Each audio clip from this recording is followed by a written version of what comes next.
अस्सलाम वालेकुम, मैं हूँ आपकी मेज़बान आशना और आज हम बनाने जा रहे हैं बीफ का सालन।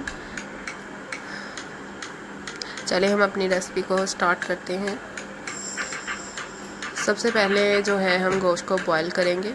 मैंने जो है 1 गिलास यहाँ पर पानी लिया है। मेरे पास 2 kg के करीब जो है वो बीफ है। बीफ को मैंने अच्छे से धो लिया है और हम पानी में शामिल करेंगे। साथ में हम प्याज शामिल करेंगे। मैंने यहाँ पर 1 प्याज लिया है मीडियम साइज़ का।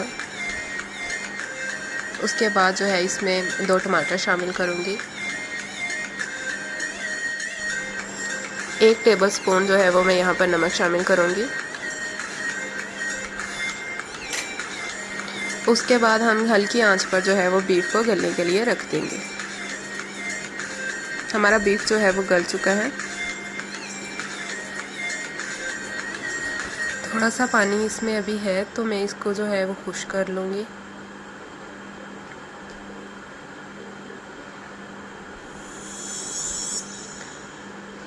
उसके बाद मैं इसमें अदरक लहसुन का पेस्ट शामिल करूँगी, 1.5 टीस्पून, और अच्छे से इसको मिक्स करूँगी।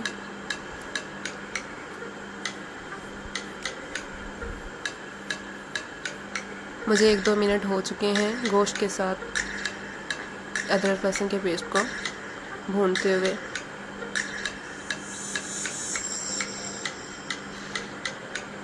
अब मैं इसमें कुकिंग ऑयल शामिल करूँगी जो कि 1 कप के करीब है।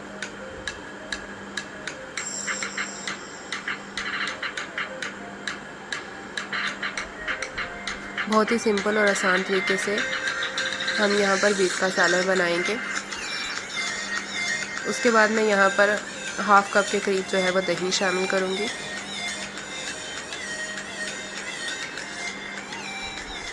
दही के साथ ही हम तमाम स्पाइस वगैरह ऐड कर देंगे ताकि जो है वो अच्छे से हम इसको भून सके गोश्त के साथ। तो मैंने यहाँ पर जो है वो 1.5 जो है टेबलस्पून में यहाँ पर सुरख मिर्च शामिल कर रही हूँ और 1 टेबलस्पून यहाँ पर नमक जाएगा क्योंकि मैंने नमक पहले बॉईल करते हुए बीफ को ऐड किया था। उसके बाद जो है वो हल्दी पाउडर जाएगा 1/2 टेबलस्पून और 1/2 टेबलस्पून यहाँ पर गरम मसाला,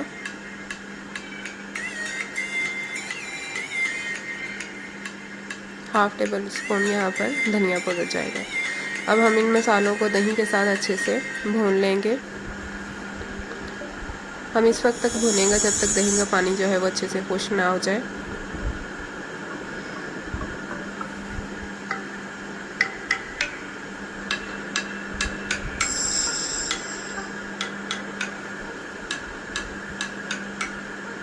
मुझे यहाँ पर मसालों के साथ बीफ को भूनते हुए 5 से 6 मिनट हो चुके हैं। दही का पानी जो है वो बिल्कुल खुश्क हो गया है।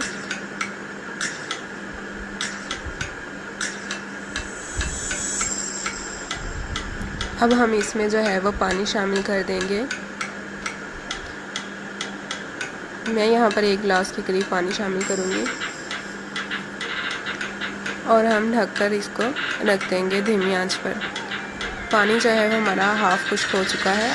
हमारी बहुत अच्छी सी ग्रेवी बन गई है। अब हम इसमें लास्ट में धनिया शामिल कर देंगे। धनिया को अच्छे से मिक्स करके हम बीफ को जो है वो डिश आउट कर लेंगे।